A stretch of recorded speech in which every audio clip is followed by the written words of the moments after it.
Bien, amigos, continuamos acá en New Horizons Radio y hoy tenemos un programa especial.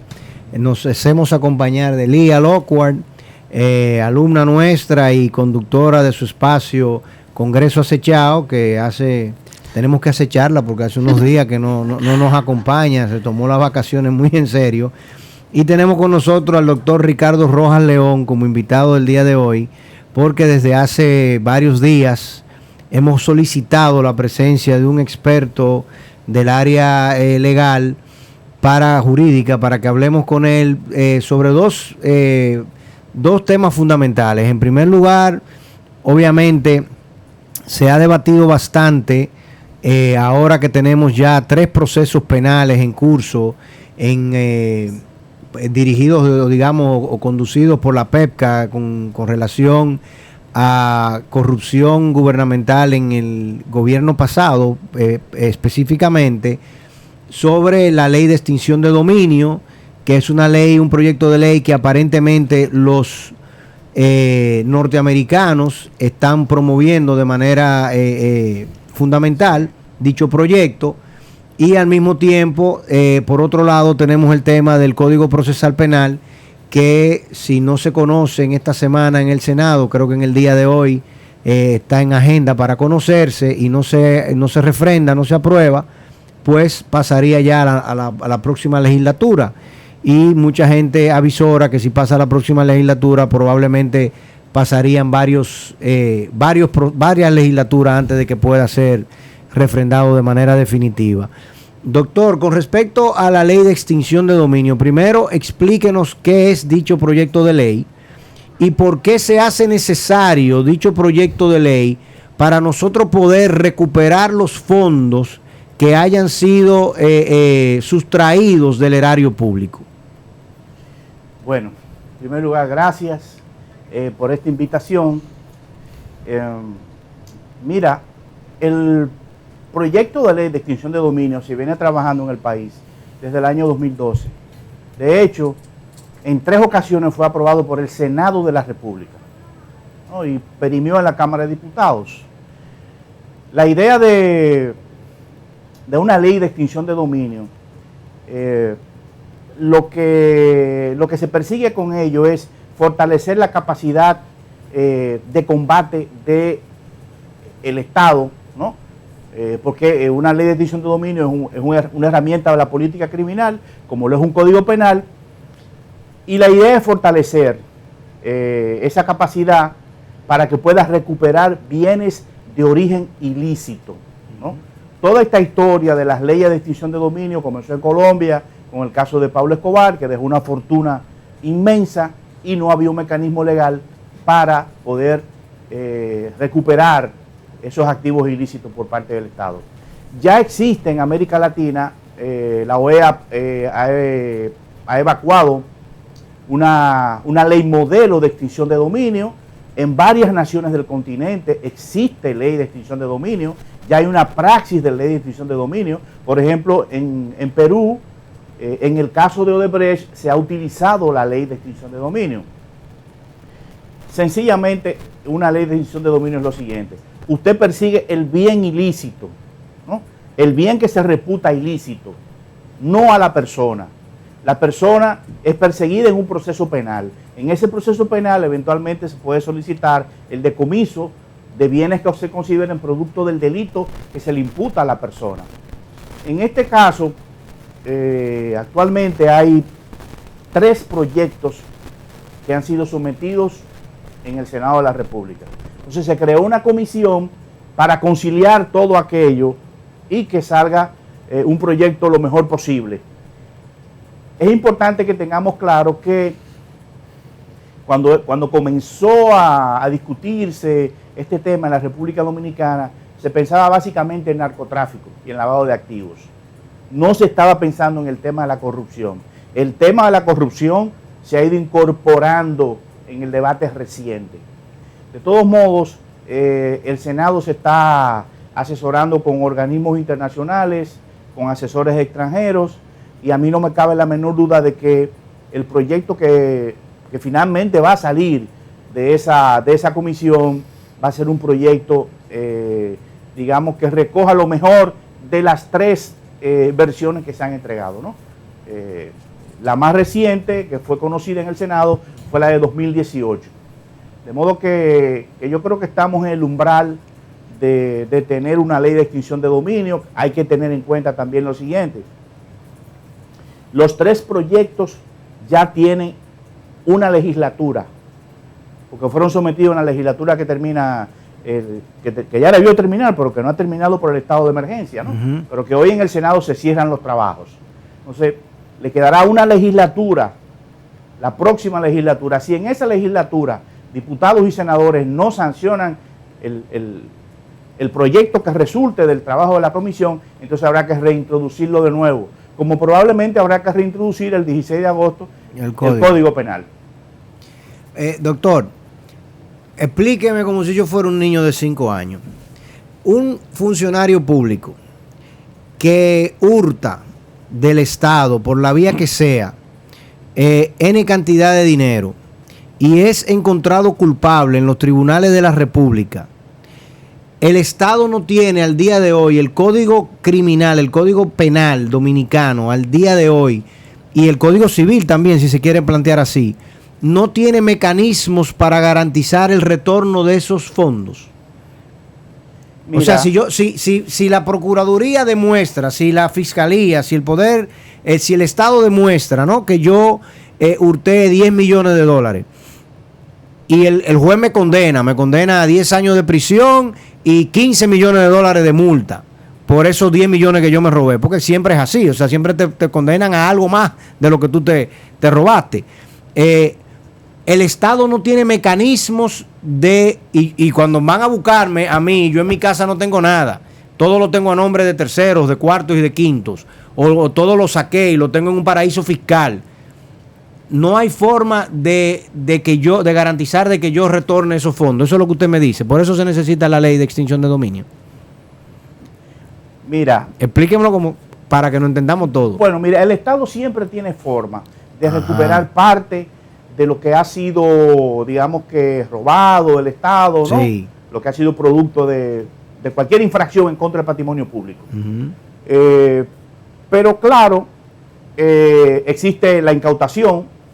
Tú incautas una vivienda, tú congelas una cuenta bancaria con sus valores y luego, después del juicio, el juez puede ordenar el decomiso de esos bienes. Ahora, en muchos casos, no solamente en casos de corrupción, los bienes se disipan, se distraen, como tú dices, se ponen a nombre de terceros, se llevan a paraísos fiscales, ¿no?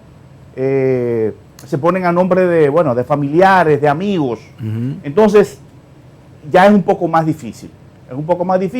De hecho, el tema de la recuperación de los bienes ilícitos o de los bienes producto del delito es un tema que se viene discutiendo bastante, tanto en la Oficina de Naciones Unidas contra la Droga y el Delito, como en el ámbito de la OEA. A nosotros nos correspondió hace algunos años representar al país en 2 conferencias sobre ese tema. Es un tema difícil recuperar. Entonces, por eso hay que fortalecer, darle herramientas al Ministerio Público, ¿no? Como es este caso, la ley de extinción de dominio, para que, digamos que para prevenir la posibilidad de que algunos bienes que han sido producto del delito, no solamente de la corrupción, sino de cualquier otra actividad ilícita, entonces puedan ser recuperados a favor del Estado. Doctor, un punto que preocupa bastante a la comunidad legislativa en caso de que la ley sea aprobada es la posibilidad de que la ley tenga una capacidad retroactiva. Entonces, eso iría en contra de la misma Constitución, que creo que es el artículo 151 que establece la retroactividad de la ley. ¿Usted puede explicar si tiene esa posibilidad y tal vez plantearnos un escenario en el que pudiera pasar este caso? Mira, ese es un tema importante porque es una de las objeciones que la comunidad jurídica le formula, ¿no? O sea, como tú señalas, hay un principio constitucional que establece que la ley no tiene efectos retroactivos. Ahora, en la discusión de este tipo de ley, siempre han surgido una serie de de planteamientos y de disposiciones que en cierta forma buscan eludir el tema de la irretroactividad, planteando, por ejemplo, la ilicitud ab inicio de un bien que se repute violatorio de la ley, ¿no? Ya sea por el uso, por el destino, por su origen. Entonces, eso que tú estás planteando es un tema que se está discutiendo hoy, no solamente en la comunidad jurídica, sino en la propia comisión. O sea, finalmente, ¿qué vamos a aprobar? ¿Una ley que tenga efectos retroactivos o que no tenga efectos retroactivos? Vamos a crear estas garras, ¿no? Para el Ministerio Público, para el Estado, a partir de ahora, o vamos a mirar hacia atrás. Esa es una gran discusión, ¿no? Y yo creo que hay argumentos de naturaleza constitucional que pudieran, en el caso de que la ley se apruebe con efectos retroactivos, ¿no? Pudieran remitir la discusión al TC. Creo que hay argumentos de ambas partes, como te decía. Por ejemplo, en el proyecto del 2018, que cursó en el Senado, que se discutió en el Senado, no se habla de retroactividad. Lo que se habla es de ilicitud ab inicio, desde el principio, ¿no? Como forma, digamos, de buscar una salida al tema de la irretroactividad. O sea, pero eso como quiera plantea, veo la palanca jurídica que se está tratando de llevar. Obviamente, si tú dices de ilicitud desde el inicio, bueno, desde que te traje hoy ante el tribunal, la ley se aprobó ayer, el crimen que usted cometió lo cometió hace 2 años, pero si la ley dice desde el inicio, bueno, desde el inicio del crimen que usted cometió, pero ¿dónde sería? ¿Dónde nos detenemos allí? Pero oye lo siguiente, Fautli, olvidémonos bueno, no se puede desvincular el ilícito, el crimen, ¿no? Ajá. Pero recuerda que este es un proceso contra la cosa, in rem. Quien va a estar sentado en el banquillo de los acusados no es el dueño del bien.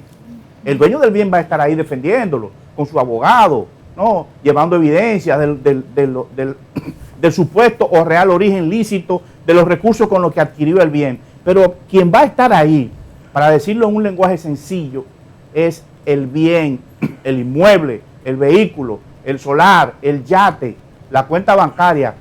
Es sobre la licitud de ellos que se va a discutir, ¿no? Entonces, claro, el proyecto está formulado en una forma en la que tú podrás llevar, el Ministerio Público podrá llevar la acción penal en contra del imputado y determinada cantidad de bienes, y eventualmente una acción de extinción de dominio, que es un proceso básicamente civil que se pronuncia sobre la licitud de la propiedad, de la titularidad y eventualmente de la posesión. Tú lo puedes llevar paralelamente. O sea, tú cierras una investigación y se te quedan una serie de bienes fuera de la investigación. Tú presentas acusación, ya tú no puedes meter bienes. Entonces tú pudieras eventualmente, si detectas con posterioridad bienes adicionales, entonces tú puedes aplicarle la ley de extinción de dominio. O sea que sería algo como, para ver si no entendemos, algo así como ya con esta herramienta, ¿verdad?, jurídica en manos de la Fiscalía, del Poder Judicial, o en este caso la Procuraduría, uno dice, bueno, mira, investigando este hecho, encontré estas 4 cuentas de empresas en Islas Vírgenes. Que no estaban cuando presenté acusación. Que no estaban cuando presenté acusación y Exacto. No sé de quiénes son. Cuando busco los orígenes, como tengo la ley de extinción de dominio, me tienen que decir quiénes son los accionistas, me tienen que decir quiénes son los que están allí constituidos. Y encuentro que estas cuentas tienen X cantidad de dinero, yo puedo perseguir ese dinero. Sí. ¿A eso que se refiere? Sí, en este caso, como es en el exterior, hay todo un tema de colaboración internacional. Correcto, que tendría que darse. Tendría que darse. O sea, yo cojo para la marina a pasear y siendo yate que encuentre ahí, empiezo a preguntar de quién es este yate. Y vamos a ver de los orígenes del dinero de ese yate. Así sería. Bueno, no exactamente. Porque tampoco es que vamos a perseguir a todos los yates, ni a todas las viviendas, ni a todos los carros de lujo, ¿no? Ajá. Generalmente, la extinción de dominio es un proceso, es una herramienta de política criminal que lo que busca es digamos que darle por el bolsillo a las organizaciones internacionales, ¿no?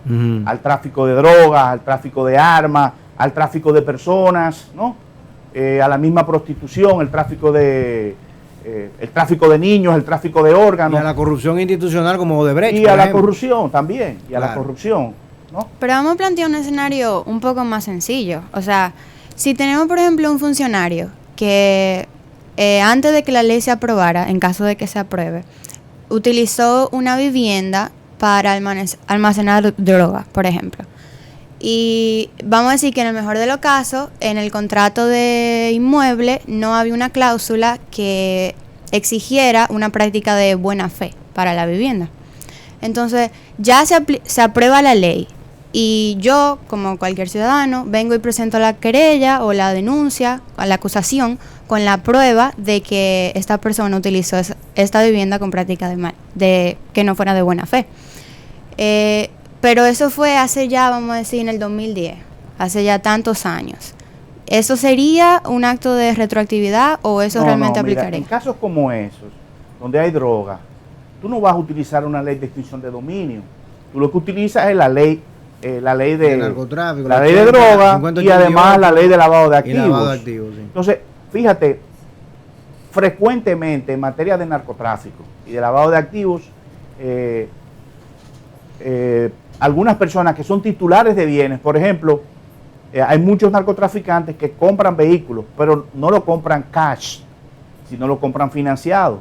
Entonces tú vendes un vehículo, tú le haces tú como dealer le haces la debida diligencia a la persona, le vendes el vehículo, el tipo te paga el 10% y se compromete a pagar pagarés y a los 3 meses el tipo cae preso. Entonces, ¿qué es lo que sucede generalmente? Bueno, que ese bien se devuelve al dealer, porque realmente ahí no ha habido una transferencia de la propiedad.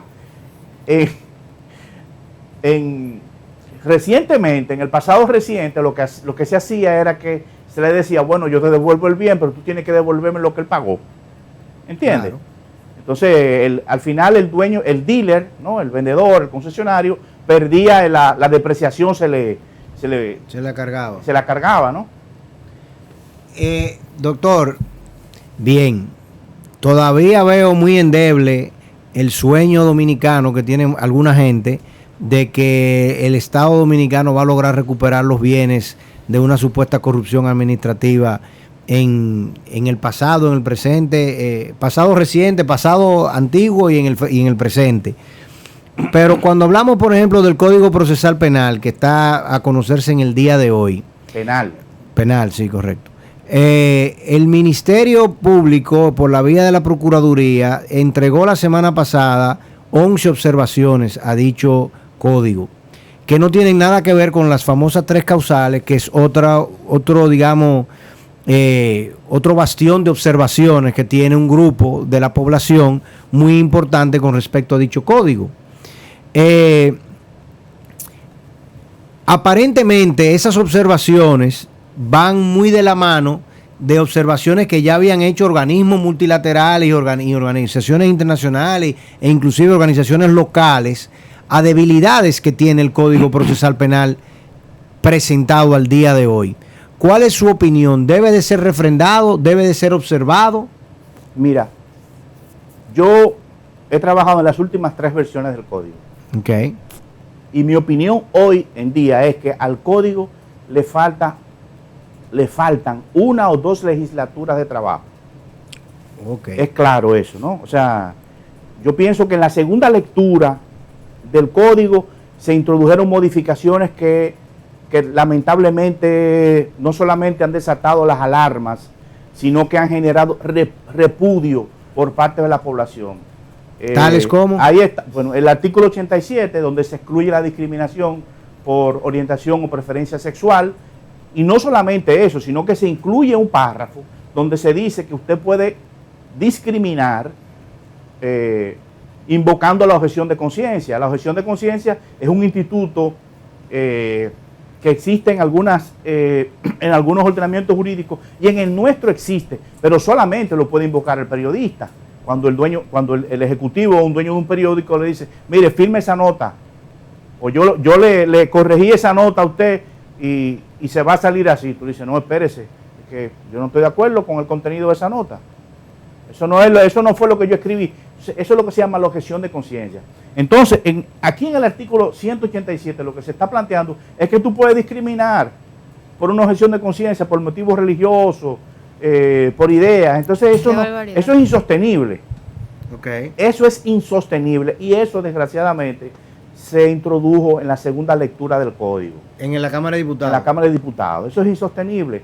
En cuanto a las observaciones de la Procuraduría, yo creo que la mayoría de las observaciones son atendibles, son observaciones que tienen que ver con el proceso, con lo que se envió de la Cámara de Diputados al Senado. Con lo que se envió. Hay muchas observaciones que a mí me parecen que deben acogerse, son observaciones de forma. Por ejemplo, el Ministerio Público está solicitando que se trabaje mejor los tipos de corrupción. Yo creo que los tipos de corrupción son muy complicados. O sea, no es lo mismo tú decir el que voluntariamente mata a otro se hace reo de homicidio, a tú decir el que voluntaria y fraudulentamente utilice medios ilícitos para producir la muerte de otra persona. Entonces tú estás complicando el tipo penal, porque tú le estás introduciendo elementos, ¿no?, que van a cargar la acusación, van a hacer mucho más difícil la imputación penal, porque hay una serie de elementos que tú vas a tener que probar. Claro. Cuando tú, por ejemplo, el que de manera fraudulenta se apropia de la cosa de otro, o sea, ya el tú utilizar la palabra fraudulenta complica. El que se apropia de la cosa de otro lo debilita. Digamos que se hace reo de robo, comete robo. Claro. Entonces, por ahí, esa es una de las observaciones que vi de la Procuraduría. Creo que están planteando que la tentativa, ¿no?, se establezca como una regla general, ¿no?, y que no se establezca luego de la definición del tipo, ¿no? O sea, se establece un tipo penal y luego se dice la tentativa de este delito se castiga como el delito mismo. No, lo que está planteando la Procuraduría es, vamos a poner una cláusula que establezca que la tentativa de todo delito, ¿no?, significa delito. Se castiga como el delito propio. Otro asunto que está planteando la Procuraduría es que se elimine la clasificación de infracciones muy graves, infracciones graves y leves, ¿no?, y simplemente se ponga delitos. Bueno, la clasificación es un tema de naturaleza, yo te diría que académica. O sea, uno en la actividad normal, uno clasifica las cosas, sí, para entenderla mucho mejor. Claro.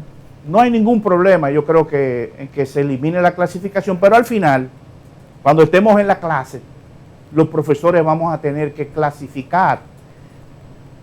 Y en los demás sistemas jurídicos se clasifican los delitos. Bueno, en una gran parte, ¿no? En muchos sistemas. No es lo mismo homicidio que homicidio involuntario, que de segundo grado, tercer grado, ya es una clasificación. Pero ya es la clasificación propia del delito, ¿no? Okay. Hay delitos especiales, por ejemplo, si lo hace un funcionario, un particular no puede cometer un desfalco. El desfalco es un delito especial que solamente lo puede cometer un funcionario. Hay lo que se llaman delitos especiales propios. Por ejemplo, el parricidio. El parricidio no lo puede cometer el vecino, lo puede cometer un hijo, ¿no? Ahora, el vecino puede ser cómplice. Claro. ¿Entiendes? Pero no se le puede imputar el parricidio en sí, porque ese delito está reservado para los hijos. Entonces, en definitiva, la carrera desmedida que se ve ahora mismo por la aprobación del código no es justificada. Mira, yo creo que hay que trabajarlo un poquito más. Perfecto. Con una legislatura adicional o dos legislaturas creo que puede salir un buen código. Siempre habrá temas en los que no... ¿Y es razonable que las tres causales permanezcan dentro del código o eso se mueva a un proyecto especial de ley? En 2 minutos te voy a hacer la historia. Las tres causales estaban en la Ley General de Salud. Okay. Y a los grupos que están luchando por las tres causales se les prometió incluirlas en el Código Penal. La ley se aprobó. Para buscar un bajadero de la ley de salud. Bueno, vamos a sacar esta ley y eso lo metemos en el Código Penal. Ahora quieren sacarlo de lo penal también. Entonces, ¿qué sucede? El Congreso nunca ha aprobado las tres causales. Ni en el proyecto del 2006, que lo observó Leonel Fernández, ni en el proyecto del 2013, que lo observó Danilo, ni en el del 2017-18, que también lo observó Danilo, y ahora tampoco se incluyeron. ¿Cuándo se incluyen las tres causales? Las tres causales se incluyen cuando en el 2014 Danilo Medina observa el código. Y en la Cámara de Diputados se incluyeron las tres causales. Pero ojo, se incluyeron de la siguiente forma. No, tampoco serán perseguibles la interrupción del embarazo por incesto, violación o malformación del feto debidamente comprobada, de acuerdo con un protocolo establecido en una ley especial. O sea que incluso la única vez en que las causales han aparecido en un código penal, en el código penal que se promulgó y que luego se declaró inconstitucional, remiten también a una ley especial. O sea que en definitiva, lo ideal sería que las tres causales pasen a ser una ley especial. Bueno. O sea, se saquen del Código Penal. Bueno, fíjate, el tema de las tres causales es bien complejo. Claro. No es lo mismo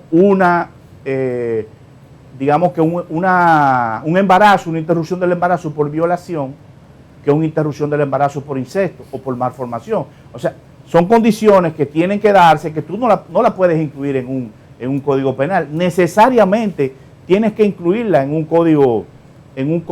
una ley especial. Hay países, por ejemplo, donde la interrupción del embarazo por violación tiene que autorizarla un juez. Tiene que autorizarlo un juez porque se supone que ha habido un delito.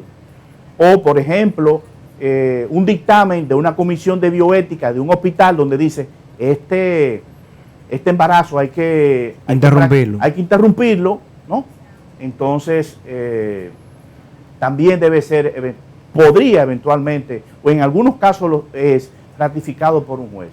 Claro, hay situaciones de emergencia y a lo más que hemos llegado es a permitir, y así está en el artículo 112 de este código, y estuvo en el 110 de la ley 550-14, que cuando la vida de la madre está en peligro, se puede interrumpir. O sea, eso es algo que todo el mundo acepta, la misma Iglesia Católica, eso es lo que se llama el doble efecto, ¿no? Pero definitivamente yo creo que en el Congreso las condiciones que están dadas, a pesar de toda la forma en que se ha venido complicando la aprobación de esta pieza en el último mes, es para que vaya una ley especial. De hecho, hay una ley especial y hay una comisión que lo está estudiando, pero como existe la expectativa de que se puedan incluir las tres causales en el Senado, y ahora habrá que incluirla en el Senado y en la Cámara de Diputados, entonces se ha descuidado el estudio de ese proyecto. Vamos a hacer una pausa para salir de la emisión de radio y vamos a continuar en Overtime porque este tema tenemos que todavía discutirlo brevemente unos minutos. Señores, muchas gracias a los que nos escuchan por la radio y pueden continuar con nosotros a través de nuestras redes, de New Horizons, en YouTube, en Instagram, Facebook y por todas las demás, hasta en TikTok nos pueden encontrar. Lía, regresamos en 30 segundos. En Overtime con el doctor Ricardo Rojas León, Lía Lockhart y un servidor, Fanly Garrido. Doctor, Lía, tú tenías una pregunta para el doctor. Sí, sobre la cláusula que parece ser aprobada en el Código Penal sobre la discriminación de apreciación sexual.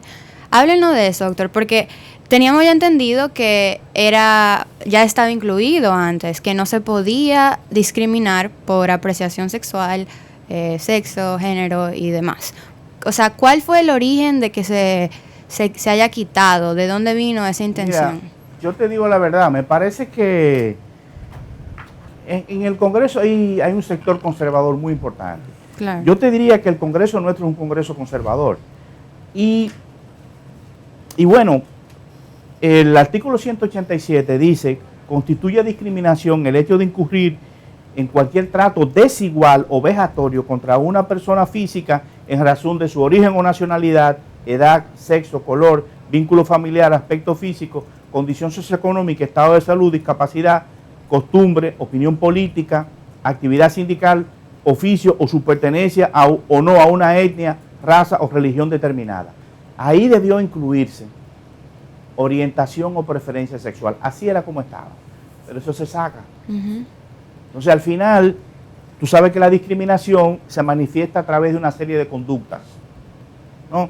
Negarse a suministrar a la víctima un bien o un servicio, obstaculizar el normal desenvolvimiento de su actividad económica, etcétera, etcétera. Y como decía hace un rato, lo peor es que se incluyó el párrafo 2 de ese artículo, donde dice que no habrá discriminación cuando el prestador de servicio o contratante fundamente su negativa por objeción de conciencia religiosa, ética, moral o por requisitos institucionales. O sea, que yo puedo discriminar por lo que sea, por una cuestión ética o moral o por una opinión religiosa. ¿por Entonces, qué tú vienes eso con es ese insostenible. arete? ¿Por qué tú vienes con ese arete? Yo no acepto gente con arete. Ya. No, pero se pone peor de ahí. O sea, yo no sé si ustedes están al tanto, yo creo que lo hemos mencionado aquí ya en la radio, que se han visto casos en lugares de donación de sangre donde a personas yo denuncié homosexuales... un caso recientemente de donación Sí. de sangre en mi cuenta de Instagram. Wow. O en la de Twitter, no recuerdo. De un joven que fue a donar y es un muchacho que, bueno, que no es heterosexual y a él lo rechazaron, ¿no? Por eso. Y que Lo eso no tiene rechazaron. nada que ver con la ¿En la calidad Cruz de la Roja? sangre. Sí, lo rechazaron a la Wow. Cruz Roja.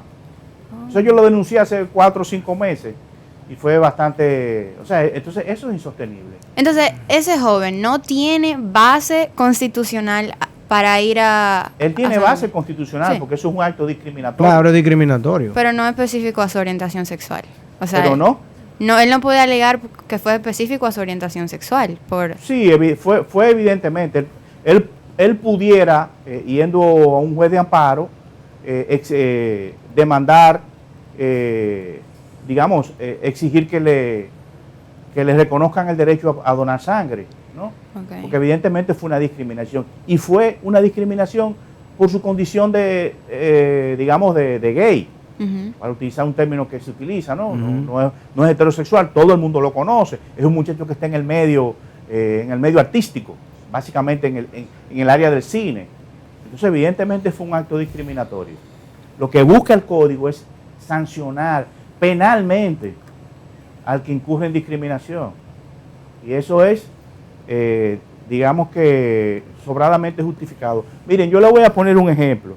Cuando estuvimos trabajando esta versión del 2012, en el artículo 98, que es el homicidio agravado. En este código hay 2 tipos de homicidio, un homicidio simple y un homicidio agravado. Cuando estuvimos trabajando ese...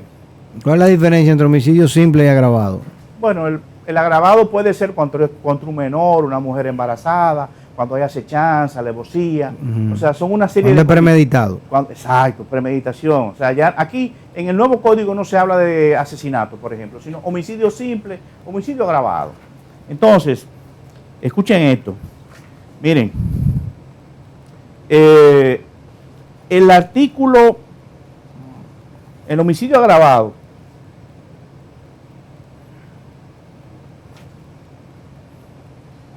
en el homicidio agravado, incluso ese es otro tema, ¿no?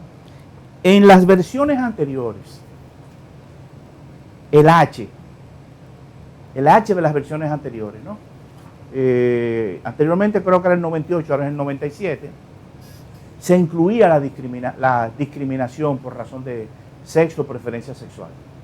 O sea, era un homicidio agravado Cuando era por discriminación. cuando era por discriminación, que se ve muchísimo. Claro. O sea, hay muchas personas que han sido atacadas, Claro. golpeadas, Claro. ¿no? Y asesinadas Por su preferencia Pero simplemente sexual. por su preferencia sexual. No, o por lo que sea, porque lo que vimos en Estados Unidos, Black Lives Matter es un tema de discriminación. Exactamente.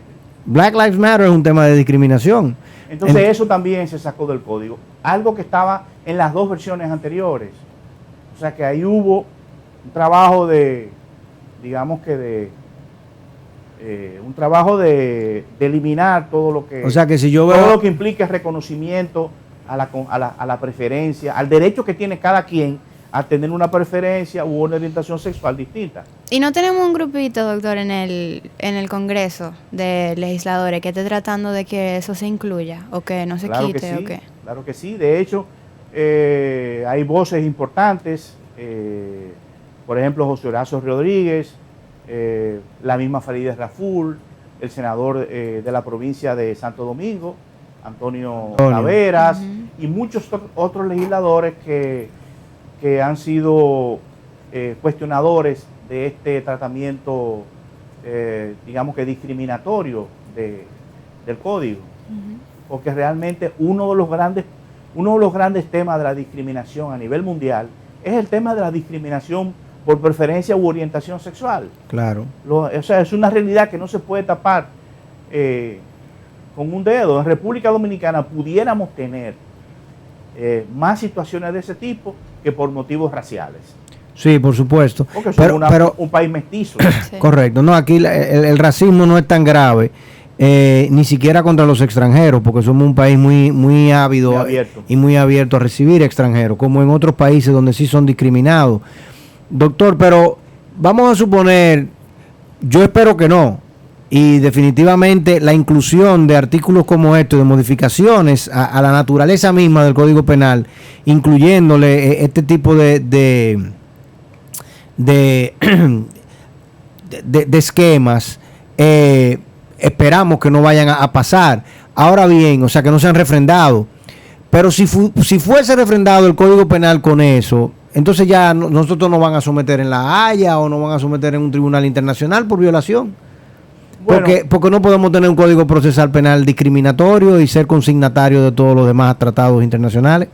Mira, ese es un buen punto. A mí no me cabe la menor duda de que si el código se aprueba y es promulgado, claro, promulgado por el presidente, hay otro tema. O sea, yo creo que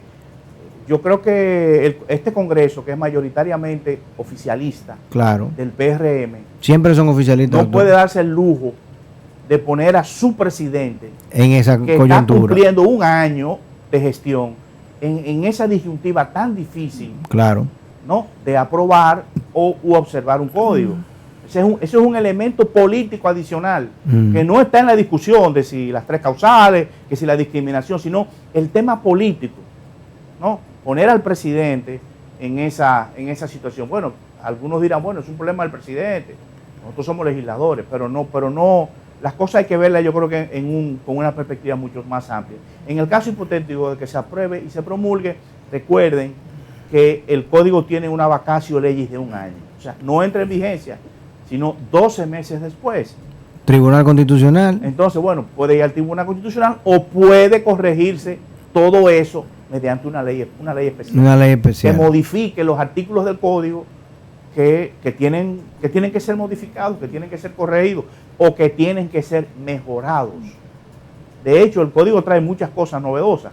Lo que pasa es que nos hemos concentrado, nos concentramos en las tres causales y ahora surgió este issue de la discriminación, que era innecesario. Eso es otra cosa que yo le quería preguntar. De parte, o sea, a mí me interesa lo que, de parte de mi generación y la que está más, o sea, la juventud, lo que nos llamó la atención y todo nuestro foco está dirigido a lo de la discriminación y las tres causales. Pero aparte de esos dos temas que merecen toda nuestra atención y toda la importancia, ¿qué otro tema que nosotros no estamos al tanto usted considera importante y que también merecen revisión y que merecen la atención de las generaciones más jóvenes? Mira, yo pienso que probablemente infracciones como los tratos crueles, inhumanos y degradantes, nosotros debemos acercarlos más a los tratados internacionales, ¿no? Tú sabes que nosotros hemos suscrito 2 tratados contra la eliminación de la tortura, el Tratado de Naciones Unidas y una convención interamericana sobre tortura, ¿no?, sobre tratos crueles, inhumanos y degradantes. Y pienso que la forma en que en que fue modificado lo que se contenía en el proyecto original, porque recuérdense que este no es un proyecto, este código no comenzó a hacerse de cero hace 6 meses, es una versión anterior. Es el mismo código del 2018, que se ha modificado. En algunos casos se ha mejorado y en otros casos, como en el caso de la discriminación y probablemente en el de los tratos crueles, inhumanos y degradantes, la tortura, también digamos que se le ha quitado carácter, se le ha quitado capacidad. ¿Entiendes? Entonces, quizás los delitos de corrupción hay que trabajarlo mejor. No es que estén malos, pero pudieran estar mejor. No, ahí en esa parte de la corrupción, en artículo 300, 2, 3, 4, hay incluso tipos penales que no deben estar ahí, que deben relocalizarse sistemáticamente, porque el código está organizado por títulos, libros, capítulos y secciones. Entonces tú te encuentras que hay infracciones que no están ubicadas sistemáticamente donde deberían estar. Producto quizás del interés de, bueno, vamos, nos quedan 2 meses, vamos a terminar esto rápido y entonces, sin querer desmeritar el trabajo, porque creo que se dedicó mucho tiempo, pero todavía falta un poquito más de tiempo. Doctor, y dos puntos fundamentales, 2 ejes adicionales que me quisiera saber. Temas, por ejemplo, como el manejo de los animales y de la industria y de lo que tiene que ver con el manejo de los animales específicamente en diferentes vertientes, tanto en la industria productiva como el manejo de mascotas. ¿Eso lo maneja el Código Penal o es una ley especial? Hay una ley especial sobre ese tema. Lo que se incluyó como una novedad que vi que alguien lo estuvo criticando es la adulteración de productos, de alimentos, de medicinas. Yo creo que desde el punto de vista político criminal se justifica porque en la ley de lavado de activos, dentro de los delitos precedentes, o sea, los delitos que si producen dan origen al lavado de activos, está la adulteración de medicinas, medicamentos y alimentos. Lo único que tenga que ver más o menos con esto que tú me has preguntado. Ok, y en segundo lugar, el trato de menores y de industrias que manejan o que promueven, digamos, el trabajo de menores. Cuando digo trabajo me incluye inclusive, por ejemplo, los deportes. ¿Eso es una ley especial o eso está en el código? Sobre ese tema de los menores y la explotación de menores, hay un tipo penal que se creó. Pensando precisamente en que muchas veces se cometen abusos en ligas, ¿no? En contra de menores, y eso es uno de los tipos penales que se ha creado. Yo creo que tanto la mujer como los menores tienen una tutela jurídico-penal importante en este código, ¿no? Se mejora. Se mejora bastante. Fíjate, en la ley 550-14, el feminicidio era un feminicidio simple. Más o menos decía el que habiendo tenido o pretender tener una relación de pareja con una mujer, la mata, incurre en feminicidio. Ahora no. Ahora, digamos que el feminicidio ha sido muy trabajado. Hay incluso un tipo penal que se llama violencia asociada al feminicidio. Incluso había en la primera lectura se aprobó, y todas a esto que me refiero son recomendaciones del Ministerio de la Mujer, había un tipo penal que se llamaba inducción al suicidio feminicida.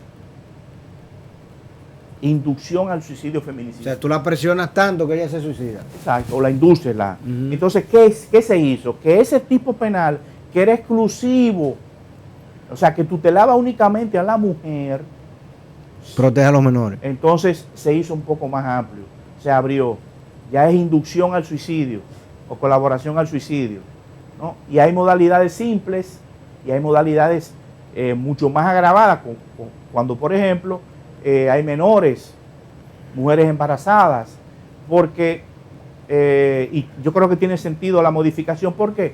Porque cuando tú vas a las estadísticas, los que se suicidan básicamente, fundamentalmente son hombres. O sea, la mujer tiene, digamos que generalmente una fortaleza mental, una capacidad mucho mayor que el hombre. El hombre generalmente se desespera y se deprime, pero también se suicida. Pero también muchos de los suicidios de hombres son luego de cometer un feminicidio. Sí. Pero muchos también aislados. O sea, cuando tú analizas las estadísticas de suicidio independiente de feminicidio, ahí hay una prevalencia de hombres. Entonces ya en el código hay previsiones con respecto al maltrato de los menores, Claro, y al uso de los menores, el uso comercial de los el menores, uso comercial de los menores, el cometer un delito conjuntamente con un menor. O sea, todo correcto, eso está independientemente del código del menor. independientemente del código del menor. Sí. Y en esa parte no hay discusión, o sea, todo el mundo está de En esa acuerdo. parte no ha habido discusión. Incluso yo la semana pasada compartí algunos Y usted entiende que a partir de esa, perdóneme que le interrumpí, a partir de la promulgación del código, con esos acápites que están ahí, ¿habrían cambios en la manera en cómo actualmente se manejan algunas ligas deportivas, por ejemplo? Yo pienso que sí, porque va a ¿Qué cambiaría? ¿Eh? ¿Por qué cambiarían? Bueno, porque hay ¿Qué se introduce allí? Hay una combinación penal de no abuso de menores en las ligas. Uh-huh. Entonces, no es lo mismo que tú manejes una liga, cometas abusos, muchas veces de naturaleza económica, o que perjudican a la salud del menor, y no haya ningún tipo penal que lo sancione. Entonces, esta va a ser incluso una herramienta para las autoridades del sistema deportivo, ¿no? Que poder actuar. Van a tener que incorporar a su trabajo de supervisión y de fomento del deporte, digamos que una política de prevención de abusos de esta naturaleza que son sancionados o que serían eventualmente sancionados por el Código Penal, cuando finalmente se apruebe. Y ojalá que ese tipo de previsión se mantenga para tanto en la reintroducción como en la discusión en el Senado y en la Cámara de Diputados. ¿Eso penaliza el desarraigo, por ejemplo? No, el desarraigo del menor. Uh-huh. No, eso no está previsto. No está previsto. Ese concepto de desarraigo no está previsto. Lo que está previsto son abusos. Lo que está previsto son los abusos. O sea que si el padre consiente a que el menor se vaya y permanezca en otro lugar, está permitido. Eso está permitido. Con eso no hay ningún tipo de... Siempre y cuando se cumpla ¿qué? Siempre y cuando el menor sea tratado de manera adecuada. O sea, yo le hago la pregunta. Que un padre autorice no quiere decir que se le va a permitir al que hace de tutor o de manager, de entrenador, que abuse con el menor. Ok, pero define mi abuso, porque por ejemplo, cuando tú me desarraigas a un menor y me lo llevas a una liga y en esa liga tú no permites que el niño estudie y haga vida normal. Eso está sancionado penalmente. Eso va a estar sancionado. Claro, porque eso está en contra del bien del menor. O sea, el menor se supone que tiene que estudiar. El menor se supone que tiene que alimentarse adecuadamente. Correcto. Entonces tú no puedes firmar un menor, ¿no? Entre comillas, para tú ponerlo a pasar hambre, o mal alimentarlo, o impedirle que vaya a la escuela, o maltratarlo física o psicológicamente. Ese código van a debatirlo mucho antes de aprobarlo, entonces. Yo creo que le hacen falta un par de legislaturas. Hay muchos intereses de por medio. Bueno, pero en esta materia que acabamos de discutir, yo creo que hay un bien superior, que es el del menor. Estamos de acuerdo. Y yo creo que ahí no... Lo que tiene que haber es una labor de supervisión, de prevención, de que no se cometan abusos en contra de los menores, de ningún tipo, ¿no? Bueno, doctor Lía, muchísimas gracias por su tiempo, por haber dedicado y visitado New Horizons Radio y estar con nosotros. Sus opiniones han sido muy edificantes y nos dejan claro primero cuál es la posición de una persona conocedora con respecto al Código Procesal Penal que se está conociendo y se ha conocido en estos días, que definitivamente tiene que pasar a otra legislatura, que debe de seguir cocinándose, como usted dice, sí, por lo menos un par de legislaturas más. Y con respecto a la ley de extinción de dominio, pues nos abre muchas luces y nos deja muy claro que todos aquellos que se hicieron grandes expectativas con respecto al retorno de todos los capitales que han sido sustraídos de manera, eso no es tan sencillo ni va a ocurrir de una forma tan diáfana. Realmente la recuperación de activos ilícitos en todas partes del mundo es una tarea difícil. Claro. Al margen de que tú lo persigas por una ley de extinción de dominio o que lo persigas desde el punto de vista jurídico penal. Excepto en Estados Unidos o en Suiza, que si tú eres Odebrecht y tenía un proyecto de $300 millones, ellos te multan por 2.000 y tú tienes que pagarle los 2,000. Sí. Porque por los bancos tuyos pasaron 6,000. Sí, los Estados Unidos tienen una serie tienen por ejemplo la ley RICO, Ajá. que es la ley antimafia. Antimafia. Ha habido incluso dominicanos que han sido condenados por esa ley. Sí. Desgraciadamente hay Lo de FATCA ahora. condenas de ese bajo RICO que no han podido ser homologadas en la República Dominicana para que se puedan recuperar los activos ilícitos Aquí. en la República Dominicana. Duermen el sueño eterno en la Suprema Corte de Justicia específicamente. Es un sitio muy bueno para dormir, para pernoctar. Hay buenas condiciones. Sí, hay buenas condiciones climáticas. Doctor, muchísimas gracias por su tiempo. Señores, nos despedimos por el día de hoy acá en New Horizons Radio.